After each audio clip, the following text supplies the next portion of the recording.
Assalamu alaikum, second year. We are here with the lecture number 8, right? और मुसलसल आपसे कहा है ये बात कि हम लेक्चर नंबर 8 यानी सारे लेक्चर्स के अंदर हमारी कोशिश ये है कि हम इंडस्ट्रियल मैन्युफैक्चरिंग आपको करा दें, चैप्टर नंबर 3 से 4 से 5 से। इंशाल्लाह लेक्चर नंबर 9 में हम पास्ट पेपर आपका ओपन करेंगे और उसमें हम देखेंगे कि ये लेक्चर्स जो हम दे रहे हैं इस पे सवाल किस तरह से बन रहे हैं, राइट? हम एक ऐसा मखसूस हिस्सा निकाल करके चैप्टर 3, 4 और 5 का करा रहे हैं जो कि एक तो एक सीक्वेंस के अंदर बन रहा है और दूसरा ये कि पेपर में एज अ क्वेश्चन आता है अच्छा खासा और समझने में निस्बतन आसान है। इसीलिए ऑनलाइन कराने का मैंने इसका फैसला किया कि ये जब तक ऑनलाइन सिलसिला चल रहा है हम क्यों ना मैन्युफैक्चरिंग कंप्लीट कर लें, उसके बाद जब ट्रिकी सवाल हो तो फिर हम आए अपनी फिजिकल लेक्चर्स की तरफ जब ओपन हो चुका होगा। मैन्युफैक्चर ऑफ सोडा ऐश हमने स्टार्ट किया था लास्ट लेक्चर में, सोर्सेज ऑफ मटेरियल किया था और फिर हमने कहा steps involved in the manufacture of soda ash. सबसे पहले हमने कोई केमिकल रिएक्शन नहीं किया था, ये बताया था कि हमने ब्राइन को सिर्फ अमोनिएट करना है, उसमें से अमोनिया गैस को ब्राइन में से गुजारना है। सो हम ब्राइन में से अमोनिया गैस को गुजार रहे हैं, उसकी अमोनिएशन हो गई और वो सैचुरेटेड ब्राइन अब हम डालेंगे स्टेप नंबर 2 में, that is the carbonation of the ammoniated brine. इस पहले टावर को अगर आप चाहें, किताब नहीं लिख रही लेकिन अगर आप चाहें तो आप लिख सकते हैं इसे कि ये टावर कहलाता है सैचुरेटिंग टावर। आप चाहें तो इसे लिख सकते हैं कि इसे सैचुरेटिंग टावर कहा जाता है। मैं हर टावर को उसके स्टेप के नीचे इंडिविजुअली बना रहा हूं, फिर मिला के भी बनाऊंगा ताकि आपको पूरा कॉन्सेप्ट क्लियर हो जाए और आपके पास नोट्स भी मौजूद हों जिन्हें आप पेपर में लिख सकते हैं। स्टेप नंबर 2 है carbonation of ammoniated brine. In this step ammoniated brine is allowed to trickle down a carbonating tower. इसका मतलब यह हो गया कि अगर मैं एक टावर बनाऊं जो कि ये बना रहा है इस तरह से, तो ये आपके पास एक टावर आ गया। ये है जनाब सॉल्वे टावर या जिसे आप अमोनिएटेड टावर कहते हैं। ये सॉल्वे टावर है और अमोनिएटेड टावर है।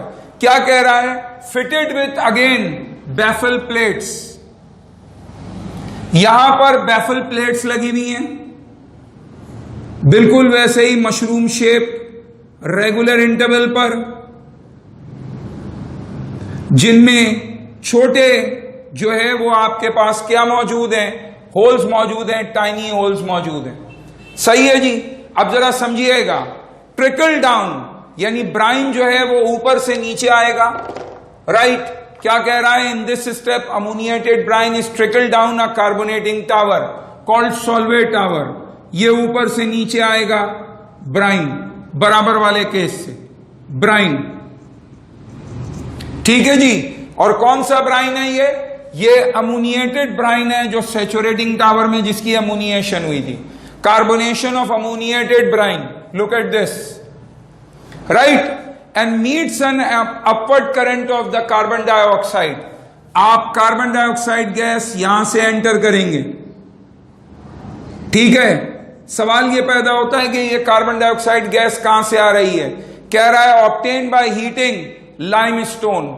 और अगर आप सोर्सेज ऑफ मटेरियल में जाएं तो सोर्सेज ऑफ मटेरियल में वहां लिखा होगा कि आप इसको कहां से लेकर आ रहे हैं? आप इसको लेकर आ रहे हैं जनाब क्लिन में हीट करके। तो बराबर में ये क्लिन मौजूद है। इस क्लिन में आपने लाइमस्टोन को हीट किया तो वो कैल्शियम ऑक्साइड और कार्बन डाइऑक्साइड में कन्वर्ट हो गई।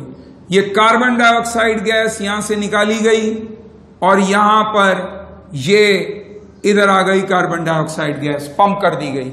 अब ये कार्बन डाइऑक्साइड गैस नीचे से ऊपर आ रही है, ब्राइन ऊपर से नीचे आ रहा है। कौन सा ब्राइन?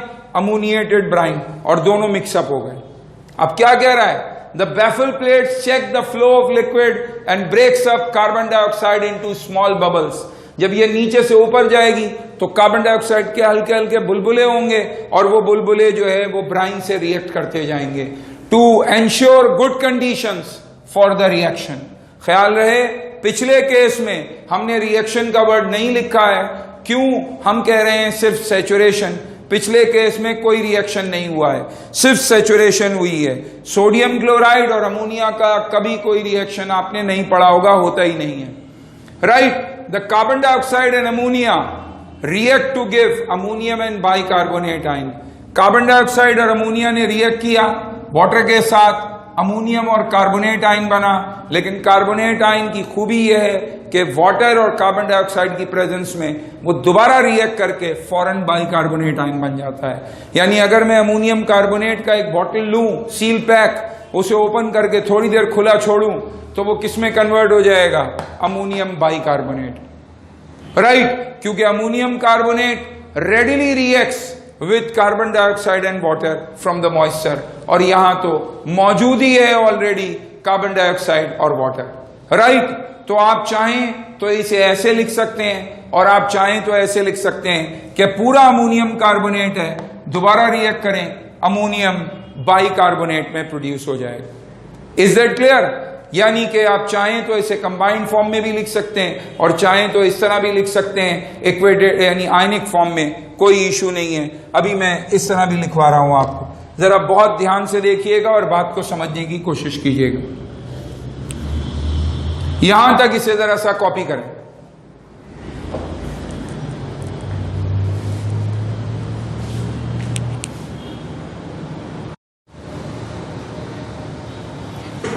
ओके, सेकेंड ईयर आप देख रहे हैं मुसलसल स्टेप नंबर 2 में अमोनिएटेड ब्राइन में अमोनिया कार्बन डाइऑक्साइड से रिएक्ट कर रहा है वाटर की प्रेजेंस में और अमोनियम और कार्बोनेट आयन बना रहा है, राइट।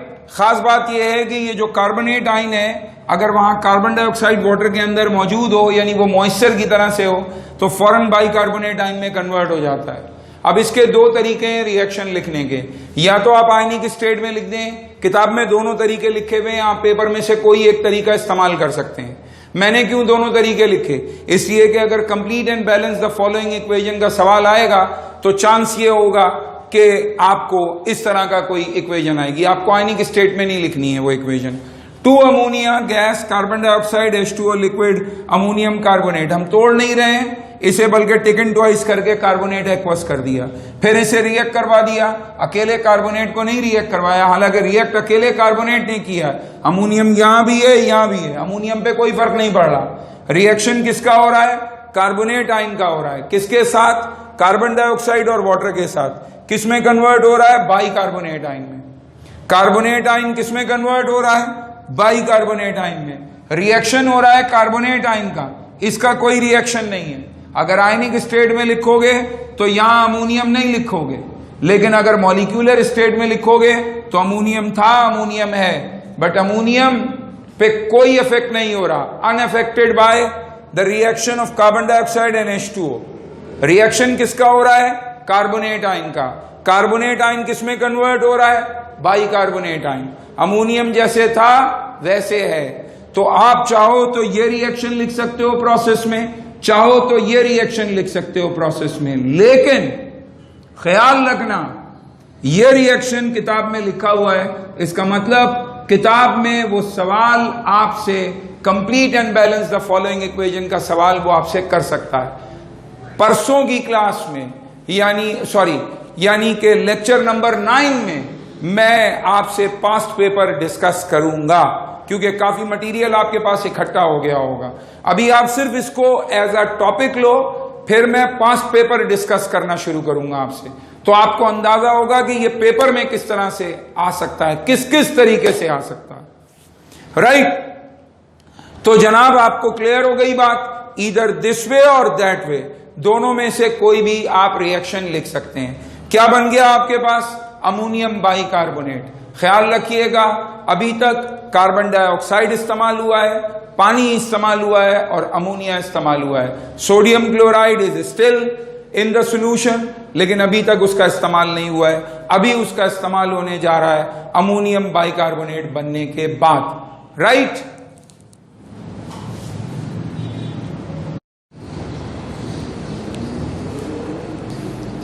ओके जी, ये जो अमोनियम बाइकार्बोनेट एक्वस अब आपके पास बना है, ये अमोनियम बाइकार्बोनेट एक्वस उसी टावर के अंदर यानी सॉल्वेट टावर के अंदर अमोनियम आयन और बाइकार्बोनेट आयन जो है वो रिएक्ट करेंगे Na+ और Cl- आयन से। डबल डिस्प्लेसमेंट रिएक्शन होगा, sodium chloride ammonium bicarbonate ion exchange होगा और इस आयन एक्सचेंज के नतीजे में आपको सोडियम बाइकार्बोनेट मिलेगा। इस सोडियम बाइकार्बोनेट को यानी बेकिंग सोडा को हम सॉलिड स्टेट में बाहर निकाल लेंगे। अगर आपके घर में मौजूद होगा बेकिंग सोडा, आप उसे गर्म पानी में डालेंगे तो वो यूं डिसॉल्व हो जाएगा, लेकिन अगर आप उसे ठंडे पानी में डालेंगे तो उसकी गुठलियां बन जाएंगी। इसका मतलब क्या हो गया कि हम इस पूरे सॉल्यूशन को ठंडा करना शुरू कर देंगे ताकि जो भी सोडियम बाइकार्बोनेट बने वो सॉलिड बनकर बाहर आ जाए और हम उसे प्रेसिपिटेट आउट फिल्टर कर लें, राइट। वरना अदरवाइज क्या होगा, हमारे लिए परेशानी होगी, सोडियम बाइकार्बोनेट भी इसमें डिसॉल्व होगा, मिक्स हुआ होगा।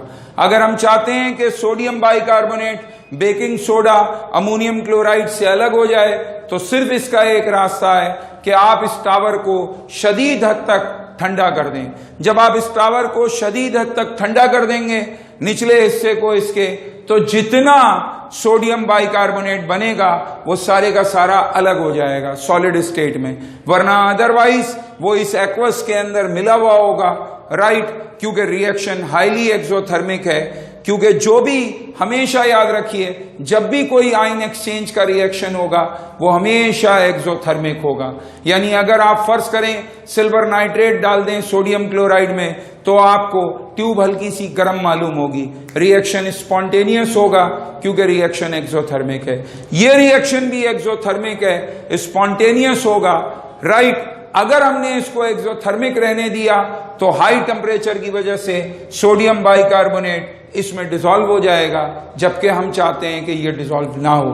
तो इसका इंतजाम हमने क्या किया, हमने lower part of the solvate tower को कूल कर दिया और ये चीज हमें लिखनी पड़ेगी। ओके जी, तो हमने ये कहा कि अमोनियम आयन और बाइकार्बोनेट आयन्स रिएक्ट कर रहे हैं सोडियम और क्लोराइड आयन के साथ ताकि ब्राइन बना सकें, राइट। लेकिन ब्राइन के सोडियम और क्लोराइड आयन के साथ जब सोडियम अमोनियम और बाइकार्बोनेट आयन रिएक्ट करेंगे तो आयन एक्सचेंज होगा और आयन एक्सचेंज के अंदर हाई टेम्परेचर प्रोड्यूस होता है। हाई टेम्परेचर पर सोडियम बाइकार्बोनेट डिसॉल्व हो जाएगा, राइट। इसीलिए लिखा हुआ है कि to precipitate less soluble sodium hydrogen carbonate. ये लेस सॉल्युबल कब होगा, NaHCO3, ये उस वक्त होगा जब हम इसका टेम्परेचर कम करेंगे। ये रिएक्शन फौरन हो ही इसीलिए रहा है कि ये हाईली एक्सोथर्मिक है। तो हमने टेम्परेचर कैसे कम किया, हमने टावर के निचले हिस्से पर कूलिंग पाइप लगा दी और टावर का निचला हिस्सा कूल हो गया। अब हम उसे लिख रहे हैं, since the overall effect of these reactions is exothermic the temperature of the material rises, यानी जो मटीरियल बना है उसका टेम्परेचर बढ़ गया, सोडियम बाइकार्बोनेट डिसॉल्व हो गया। हम चाहते हैं कि वो सेपरेट हो। सेपरेट कैसे होगा, this tends to increase the solubility of sodium hydrogen carbonate and thereby inhibits its precipitation. उसकी प्रेसिपिटेशन को उसने रोक दिया, इनहिबिट कर दिया। रिजल्ट में क्या हुआ, सोडियम बाइकार्बोनेट इसके साथ मिक्स हो गया। अब हम इसे अलग कैसे कर रहे हैं, to counter this adverse effect, ये जो गलत इफेक्ट हुआ है हमारे लिए, क्योंकि हमें इसमें सोडियम बाइकार्बोनेट अलग करना है। The lower part of the tower, tower के निचले हिस्से को ठंडा कर देंगे, is cooled. The precipitated product NaHCO3 is removed by vacuum filtration. Vacuum filtration करेंगे, वैक्यूम फिल्टरेशन में बगैर ऑक्सीजन के कपड़े के ऊपर आ जाएगा सोडियम बाइकार्बोनेट सॉलिड और अमोनियम क्लोराइड नीचे बैठ जाएगा, राइट। जाके पढ़िएगा सोर्सेज ऑफ मटेरियल, पहुंचे, लिखा है आपने सोर्सेज ऑफ मटेरियल पिछले लेक्चर में। सोर्सेज ऑफ मटेरियल के लास्ट पॉइंट में हमने लिखा है कि अमोनियम क्लोराइड को हम वैक्यूम फिल्टरेशन से हासिल करेंगे। ये हम हासिल कर रहे हैं। नीचे कपड़ा होगा, कपड़े के ऊपर वैक्यूम फिल्टरेशन हो जाएगी। कैसे, किस तरह, आइए इस टावर को ड्रॉ करते हैं ताकि किसी किस्म की कोई प्रॉब्लम ना आए। मैं ड्रॉ करने जा रहा हूं इस टावर को, दैट इज सॉल्वेट टावर को। अमोनिया टावर को बिल्कुल सेपरेट ड्रॉ किया था आपके साथ। ये रहा आपके पास टावर जिसे हम सॉल्वेट टावर कह रहे हैं, इसमें लगी हुई हैं बैफल प्लेट्स, ध्यान चाहिए होगा आपका। इसमें लगी हुई हैं बैफल प्लेट्स। इन बैफल प्लेट्स में बहुत छोटे छोटे होल्स मौजूद हैं, टाइनी पोर्स। यहां बराबर में एक मौजूद है क्लिन, भट्टी। इस क्लिन में से कार्बन डाइऑक्साइड गैस बाहर आएगी। बाहर आने के बाद आप उसे पंप करेंगे और वो पंप होगी अगले टावर में। ये कार्बन डाइऑक्साइड गैस ऊपर की तरफ जा रही है।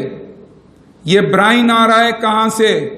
बराबर के चैम्बर से जिसमें अमोनिया मौजूद है। तो ये हो गया आपका। अलग अलग डायग्राम बना रहा हूं क्योंकि एक साथ डायग्राम लास्ट में बनेगी। पहले हर टावर के नीचे उसकी डायग्राम को अंडरस्टैंड कीजिए। देखिए जी, ये रहा आपका सॉल्वे टावर,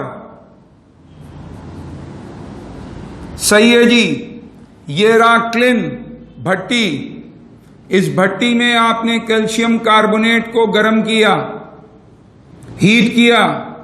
रिजल्ट में कैल्शियम ऑक्साइड प्रोड्यूस हुआ और कार्बन डाइऑक्साइड गैस जो कि यहां आ गई निकलते हुए इस जगह पर, राइट। यहां से अमोनिकल ब्राइन आ रहा है जो पहले सैचुरेटिंग टावर से आया है, अमोनिकल ब्राइन, सही है जी। अब आपने क्या किया, इस लोअर पार्ट में कूलिंग कर दी है। ये कूलिंग हो रही है लोअर पार्ट में।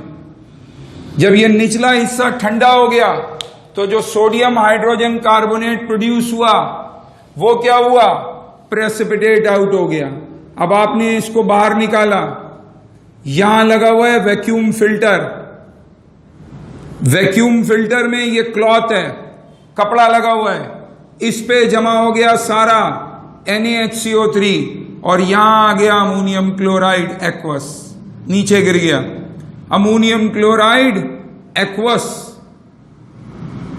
और ये जो आपको ग्रेन्यूल्स नजर आ रहे हैं ये किसके हैं, NaHCO3 सॉलिड के, सही है जी।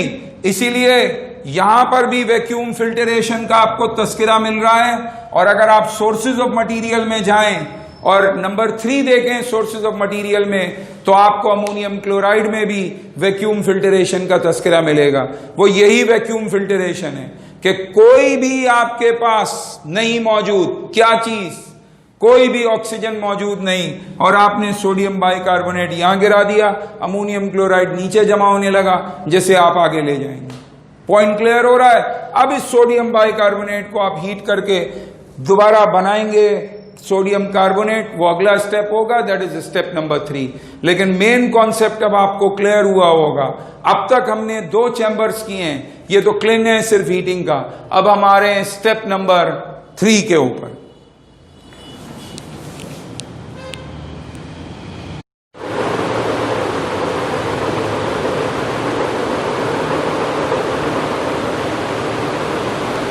जी, step number 3 conversion to sodium carbonate. ये काम भी क्लिन में होगा, यानी एक और एक्स्ट्रा क्लिन आपको बनाना पड़ेगा जब आप सोडियम हाइड्रोजन कार्बोनेट को वैक्यूम फिल्टरेशन से बाहर निकाल लेंगे।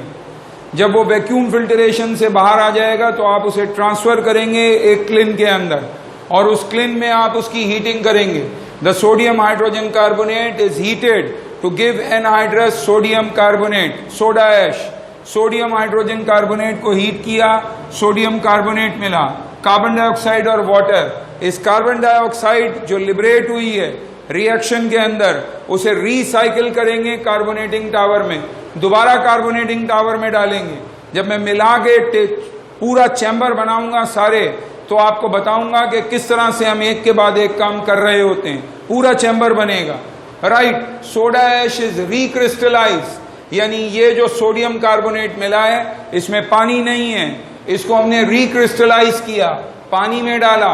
पानी में डाल करके हमने इसे ठंडा किया, और ठंडा करने के बाद जब हमने इसे क्रिस्टलाइज करके हासिल किया तो पता ये चला कि जनाब हमारे पास मिला हमें सोडियम कार्बोनेट डेकाहाइड्रेट जिसे आमतौर से वॉशिंग सोडा कहा जाता है। तो आपके पास क्या बात आई, जरा क्लियर रखिएगा इस बात को। दो नए फॉर्मूले, पहला फॉर्मूला कि Na2CO3, अगर कोई हाइड्रेट नहीं है, कोई वाटर नहीं है, it is known as soda ash. लेकिन अगर ये डेकाहाइड्रेट है, then it is known as washing soda. कोशिश करें कि कॉमन नेम्स को एक जगह पे इकट्ठा करते जाएं, वरना काम नहीं चलेगा। कॉमन नेम्स आपके काम आएंगे पेपर में, ये अभी आपको पेपर रिव्यू के दरमियान पता चलेगा। ये कहलाएगा बेकिंग सोडा। तो हमने कंप्लीट कर लिया सॉल्वे अमोनिया प्रोसेस, राइट। अगले लेक्चर में पूरा इसकी डायग्रामेटिक एक्सप्रेशन करूंगा, और लेक्चर नंबर 9 में एक और काम करना है, वो है पास्ट पेपर। तो अगले लेक्चर में आप किताब और पास्ट पेपर लेक्चर में लेने के बाद फिर लेक्चर लेना शुरू करेंगे। Thank you very much. From lecture number 8, manufacture of soda ash और washing soda from solve ammonia process।